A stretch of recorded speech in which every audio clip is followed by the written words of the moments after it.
Doctor Mohammad Yunus সাহসিকতার পরিচয় দিয়ে বাংলাদেশি পাসপোর্টে এখন থেকে আবার ঘোষণা করছে পৃথিবীর সব দেশে তুমি ঘুরতে পারবা, কিন্তু ইসরায়েলে আর তুমি ঘুরতে পারবা না। সে কারণে আমি ডক্টর মোহাম্মদ ইউনূসকে স্যালুট জানাই যে এই কাজটি অনেক দিন পর্যন্ত আমরা বলে এসেছি, কেউ করতে পারেনি, সেই কাজটি আপনি করে দেখালেন, আপনাকে স্যালুট, আপনাকে ধন্যবাদ। ডক্টর মোহাম্মদ ইউনূস এ কারণেই সবচাইতে সেরা একজন ব্যক্তিত্ব। তিনি কাউকে পরোয়া করেন না, তিনি পৃথিবীর কোন শক্তিকে পরোয়া করেন না, তিনি বাংলাদেশের মানুষের জন্য যা ভালো সেই সিদ্ধান্ত নিতে পছন্দ করে চলেছেন, এখন পর্যন্ত করছেন। আপনারা জানেন আমি এই কথাগুলো বোল্ডলি কেন বলছি, অন্যতম কারণ হচ্ছে বাংলাদেশে দীর্ঘদিন পর্যন্ত আপনারা শুনে এসেছেন যে আমাদের মুসলমানদের উপরে নির্যাতন করেছে, নিপীড়ন করেছে, শিশুদের অধিকার হরণ করেছে। বিশ্ব দরবারে যেই দেশটি একটি সন্ত্রাসী দেশে রূপান্তরিত হয়েছে, সেই দেশে আমাদের পাসপোর্টে নিষিদ্ধ ছিল যে আমরা সেই দেশ ভ্রমণ করব না। কিন্তু সেই দেশ আমরা ভ্রমণ করব না, কিন্তু ভ্রমণ করতে না চাইলেও আওয়ামী লীগ সরকারের আমলে সেই দেশে ভ্রমণ করা ওয়ান কাইন্ড অফ অফিসিয়ালি বাধ্যতামূলক করেছিল। আমাদের পাসপোর্টে একটি শব্দ সবসময় লেখা ছিল যে আমরা পৃথিবীর সমগ্র দেশে ঘুরতে পারবো, এক্সেপ্ট ইসরায়েল, এই দেশে আমি ঘুরতে পারবো না। তার মানে বাংলাদেশের নাগরিকদের অধিকার নেই, পৃথিবীর সব রাষ্ট্র ঘোরার অধিকার আছে, শুধু ইসরায়েলে আপনার প্রবেশ করার কোনো অধিকার নেই। কিন্তু আওয়ামী লীগ কত বড় মিথ্যাবাজ, ধোঁকাবাজ, একটি আদর্শহীন দেশ শাসক ছিলেন, যারা বাংলাদেশের মানুষের সেই অধিকার, সাংবিধানিক অধিকার, পাসপোর্টে লেখা একটি বিশেষ অধিকার যে আমি যাব না সেখানে, ওই দেশে আমি যেতে চাই না, সেই জায়গাটায় অধিকারকে ক্ষুণ্ণ করে আবার সেই ইসরায়েল শব্দটা উড্ড করে দিয়ে তারপরে পাসপোর্টকে উন্মুক্ত করে দিয়েছে পৃথিবীর সব দেশে যাওয়ার জন্য। এবং সেই সব দেশে যাওয়ার জন্যই আজকের বাংলাদেশের মধ্যেও বিভিন্ন দালাল সেট করে রেখেছে, যাতে তারা সেই দেশে আবার যায়, খেলখিলিয়ে ওখানে বসে ভিডিও করে, হাসে কিংবা আলোচনা করে, আবার জাতিকে তামাশা দেখায়। যাই হোক, আমি সে প্রসঙ্গে আলোচনা করতে চাই না। আজ বহুদিন পর আমরা বারবার গত প্রায় যখন থেকে এই পাসপোর্টে সেই আওয়ামী লীগ ইসরায়েল শব্দ বাতিল করেছে, আমি শত শত টকশো করেছি, সেখানে আমি বারবার বলেছি এই শব্দ আওয়ামী লীগ নিষিদ্ধ করেছে।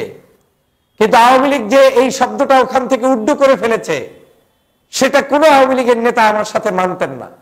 সবাই বলতেন এটা প্রিন্টিং মিস্টেক হয়েছে, এটা একটা মিস্টেক, এটা একবার ছিল আর একবার আসবে না, এইভাবে করে টকশোতে তারা ধোঁকাবাজি করত। কিন্তু পাসপোর্ট এটা মিস্টেকের জায়গা না, এটার পাসপোর্টের প্রত্যেকটি শব্দ, প্রত্যেকটি অক্ষর, এটা এমন একটি শব্দ এবং অক্ষর, এখানে কোনো বাড়তি কমতি দেওয়ার কোনো সুযোগ নেই।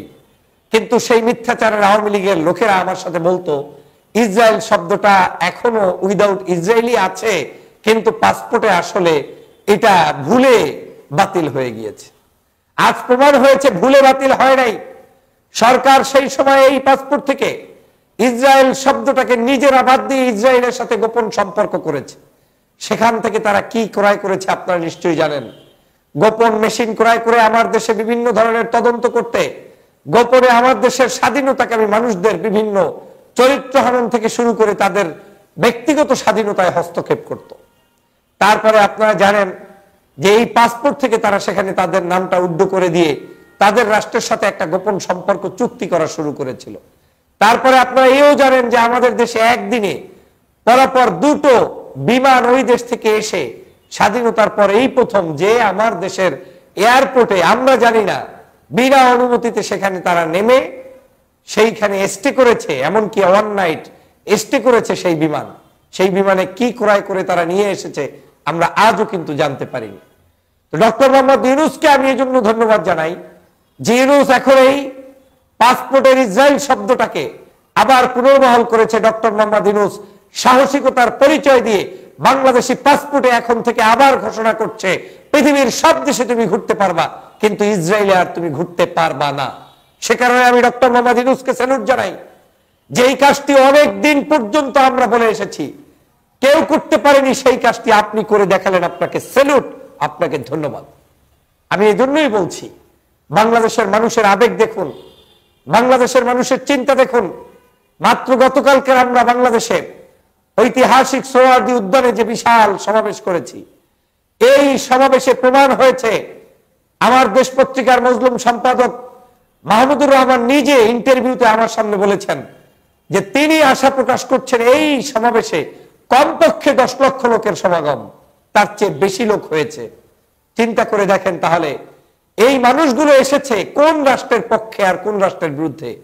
প্যালেস্টাইনের পক্ষে, স্বাধীনতার জন্য তারা এসেছে, এবং ইসরায়েলের সকল প্রকার অন্যায় অত্যাচারের বিরুদ্ধে তারা কিন্তু সেখানে মিছিল করেছে, মিটিং করেছে। এবং একদিনের মধ্যে আজকে ডক্টর মোহাম্মদ ইউনূস যে এই সিদ্ধান্ত জানিয়ে দিতে পারলেন, এটাই হচ্ছে একটি সরকার যখন জনগণের সরকার হয় তখন সেই সরকারের পক্ষেই এটা করা সম্ভব। ডক্টর মোহাম্মদ ইউনূস তো কারো কাছে বন্দী না। আপনার কাছে তেল দিতে যাবে কেন? আপনার কাছে পান দিতে যাবে কেন? আপনার পাও চাটবে কেন? ইউনূস জনগণের মনোনীত সরকার বিদায় এই সাহসী সিদ্ধান্ত নিয়ে জনগণকে আজকের মুক্ত করে দিতে পেরেছে। জনগণ যেটা চাচ্ছে সেটাই আজকে ডক্টর মোহাম্মদ ইউনূস করে দিলেন। আমি সে কারণে বারবার এই সরকারের প্রতি আমাদের পূর্ণ সমর্থন ব্যক্ত করি, এবং এ কারণেই আমি ডক্টর মোহাম্মদ ইউনূসের প্রতি আস্থা পোষণ করি। আমার বিশ্বাস বাংলাদেশের প্রয়োজনে, দেশের প্রয়োজনে, জাতির প্রয়োজনে তিনি কখনোই কোনো কারো কাছে মাথা নত করবেন না। দেশকে রক্ষার জন্য তিনি সর্বোচ্চ চেষ্টা চালিয়ে যাবেন। প্রিয় বন্ধুরা আমার, আজ যা হচ্ছে ওই দেশে সেটা মানুষ মেনে নিতে পারে না। মানে ইচ্ছা করে করে মানুষের উপরে অত্যাচার, জুলুম, নির্যাতন, আরেকটি দেশ দখল করা, এটা কোনো সংবিধান, এটা কোনো বিশ্ব সভ্যতা কোনো কিছুতে থাকতে পারে না। অতএব আমরা সেই জায়গায় আজ বিশ্বের কাছে যারা এতটাই খারাপ রাষ্ট্রে রূপান্তরিত হয়েছে, তাদের রাষ্ট্রে আমরা আবার ঘুরতে যাব, দেখতে যাব, তাদের সাথে আমরা কূটনৈতিক সম্পর্ক করব, মোটেও হতে পারে না। আপনারা জানেন তাদের সাথে আওয়ামী লীগের কূটনৈতিক সম্পর্ক আছে। সজীব ওদের জয়ের সাথে দেখা হয়েছে, ওদের সাথে মেহেদী সাফাদির সাক্ষাৎ হয়েছে। সজীব ওদের জয়ের, মেহেদী সাফাদির নিজে সাক্ষাৎকার দিয়েছে। অতএব তারা তাদের সেই গোপন ষড়যন্ত্র তাদের সাথে করেছে, তাদের সাথে সম্পর্ক করেছে কূটনৈতিক ভাবে। তারা আমার দেশে এমনকি আর কিছুদিন গেলে এমনকি তাদের এম্বাসি প্রতিষ্ঠা করতে পর্যন্ত পারত বলে আমার কাছে মনে হচ্ছে, যে নিয়ে আমি বারবার প্রতিবাদ করেছি। আজ আমি স্পষ্ট করে বলতে চাই, আমার দেশের সাথে ওদের কোনো সম্পর্ক রক্ষা করা যাবে না। যে করবে তার বিরুদ্ধে আমাদের আন্দোলন অব্যাহত রাখতে হবে। আমি এই সরকারকেই বলবো, আপনারা এই সংস্কার যা করার করে যান, না হয় অন্য রাজনৈতিক দল বিভিন্ন কারণে বলবে আমাদের সাথে কূটনৈতিক সম্পর্কের স্বার্থে, জাতীয় স্বার্থে, আন্তর্জাতিক স্বার্থে অনেক কিছু ছাড় দিতে হয়। এই ছাড় দিতে দিতে আমার দেশের মানুষের চিন্তা চেতনার উপরে আঘাত করা হচ্ছে। অতএব আমি মনে করি আপনারাই হচ্ছেন যোগ্য সময়ের যোগ্য নেতৃত্ব।